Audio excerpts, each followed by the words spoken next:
Himalaya cotton வேட்டிகள், ஷர்ட்டுகள், wedding celebration. கோயில் திருவிழா வழிபாடு என்றாலே சிலிர்ப்பான அனுபவங்கள் தான். திருவிழா கூட்டத்தில் கரைந்து பரவசத்தில் உருகுவது இனிய அனுபவம். இப்படியான வழிபாட்டு முறையில் சில அம்சங்களுக்கு தடை என்றால் அப்போது ஏற்படும் உணர்வு வேதனைதான்.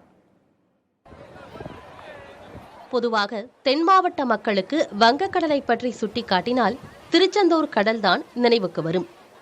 திருச்செந்தூர் முருகன் என்றாலே உருகி விடுவார்கள் அவர்கள்.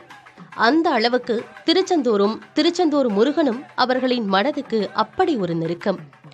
திருச்செந்தூர் முருகன் கோயிலில் கந்தசஷ்டி விழா, பங்குனி உத்தரம், சூரசம்ஹார விழா, வைகாசி விசாகம் என ஆண்டு முழுவதுமே திருவிழாதான்.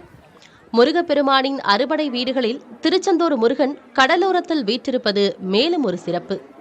தாய் பராசக்தி கொடுத்த சக்திவேலை வீசி சூரனை சம்ஹாரம் செய்து ஜெயந்திநாதராக வீற்றிருக்கிறார்.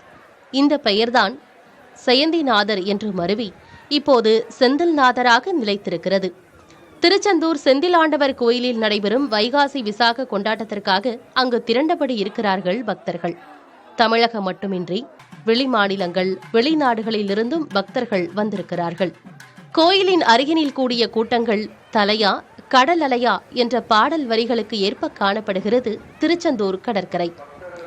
இப்படி திரண்டிருப்பவர்கள் முருகனின் திருமுகத்தை தரிசித்துவிட்டு விசாகத்துக்கு மறுநாள் கோயில் அருகே உள்ள மண்டபங்களில் மீன் சமைத்து சாப்பிட்டு விரதத்தை முடிப்பது மரபு.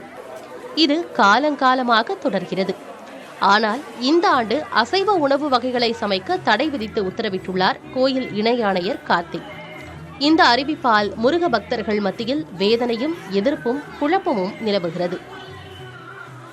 கோயில் நிர்வாகம் இந்த மாதிரி அசைவங்கள்லாம் இங்கே சமைக்கக்கூடாது, சாப்பிடக்கூடாது அப்படின்னு சொல்கிறாங்க. இது மறுநாள் தானே, மறுநாள் விரதம் முடிக்கிறோம். அதுவும் போல் தூரத்துலேருந்து வர்றோம், அங்கே கடல் மீனை வாங்கி சாப்பிட்டுக்கிட்டு இருக்கோம். இது பாரம்பரியமாக நடந்துக்கிட்டு இருக்கு. இது இப்போ ஒன்றும் புதுசாக இப்போ செய்யலை, பாரம்பரியமாக நடந்துகிட்டு இருக்க விஷயந்தான். ஆனால் இப்போ ஏன் திடீர்னு எதை நிறுத்துறாங்கன்னு தெரியல. இப்போ இது தப்பு அப்படின்னா இது ஆரம்ப காலத்திலே நிறுத்திருக்கலாம். அப்போ நான்லாம் சின்ன பிள்ளையாக இருக்கும்போது வரும்போது யாருமே இதை பற்றி சொல்லலை. இப்படி சொல்லியிருந்தால் இப்போ ஆரம்பத்தில் நிறுத்திருப்பாங்க. இப்போ அதை யாரும் சாப்பிட மாட்டாங்க. இப்போ புதுசாக இப்போ நேரத்தில் சொல்லியிருக்காங்க.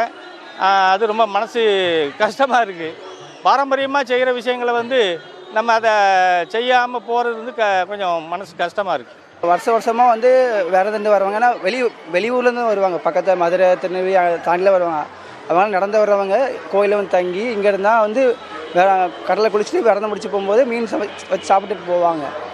ஆனால் இந்த வருஷம் இப்படி சொல்லியிருக்காங்க. இது சொல்லமே சைவ கடவுள் தான். முருகர் இவங்கெல்லாம் இந்த சஷ்டியில் வேறு மாதிரி இருக்கும், மற்ற நேரம் இது அமைதியாக இருக்கிறது தான். அதனால் வெளியே போய் சாப்பிட்டா கூட நல்லா தான் இருக்கும். இப்போ இந்த வேறு கருப்பசாமி மாடசாமி கோயில்னால் இப்போ அங்கே சமைச்சு சாப்பிடுவாங்க, அது ஒன்றும் தெரியாது. ஏன்னா கோயிலே வெட்டுவாங்க. ஆனால் இங்கே அப்படிலாம் ஒன்றும் நடக்காது. அதனால் வெளியே போய் சாப்பிட்டுட்டா பிரச்சனை இருக்காது. ஃபாலோ பண்ணலாம், தப்பு கிடையாது. வழக்கமாக செஞ்சுட்டு இருக்கக்கூடிய ஒரு விஷயந்தான். இந்த வருஷம் திடீர்னு நிப்பாட்டியிருக்காங்க. மீன் சாப்பிட்றதுங்கிறது விசாகத்துக்கு மறுநாள் சமைச்சு சாப்பிட்றதுங்கிறது இங்கே வழக்கமாக நடந்துகிட்டு இருக்கு.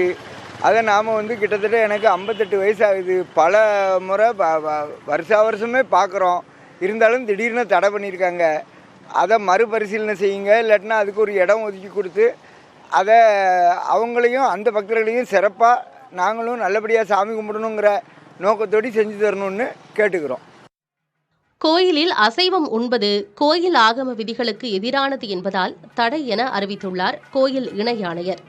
ஆனால் முருக வழிபாட்டில் அசைவ உணவு வழிபாடு குறித்து சென்னை பல்கலைக்கழக சைவ சித்தாந்த துறை தலைவர் சரவணனிடம் கேட்டோம்.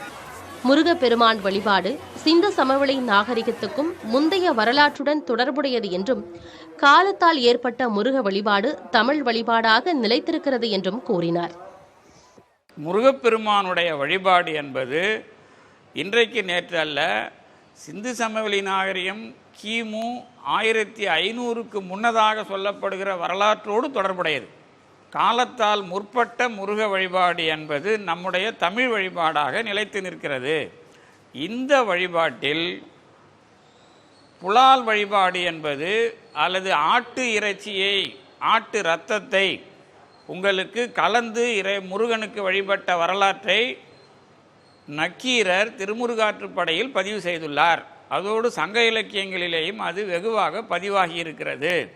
இந்த வழிபாட்டின் அடிப்படையில் குலமரபு அல்லது மானுடம் சார்ந்த மரபு வழக்கமாக பயன்படுத்துகிறவர்களுக்கு நாம் தடை சொல்ல முடியாது.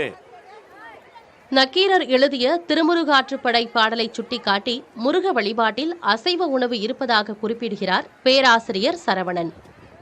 திருமுருகாற்றுப்படையில் வேலன் வெறியாட்டு தெளிவாக குறிப்பிடப்பட்டுள்ளது. சிறுதினை மலரோடு விரை மறி அறுத்து வாரணக் கொடியோடு வயிற்பட நெறி. அதிலே மறி அறுத்து வாரணக் கொடியோடு என்பது மிக தெளிவாக ஆட்டினை, மறி என்பது ஆடு, ஆட்டினை அறுத்து அதனுடைய இரத்தத்தை பிசைந்து வழிபட்ட ஒரு செய்தி பதிவாகி இருக்கிறது. அது தமிழ் உலகமே அறிந்த செய்தி. வரலாற்றில் முருக வழிபாட்டை பேசுகிறவர்களுக்கு வேலன் வெறியாட்டு என்பது ஒரு எளிமையாக சொல்லக்கூடிய ஒரு மரபு சார்ந்த நிகழ்ச்சி அல்லது வழிபாடு.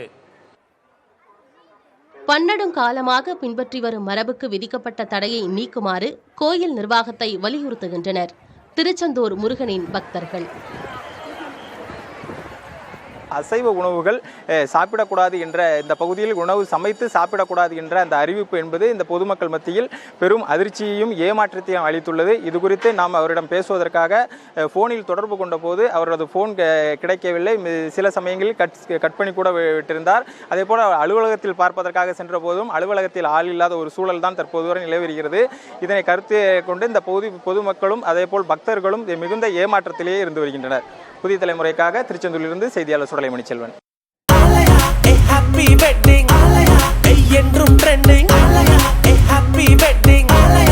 ஆலயா காட்டன் வேட்டிகள் ஷர்ட்டுகள் வெட்டிங் செலிப்ரேஷன்.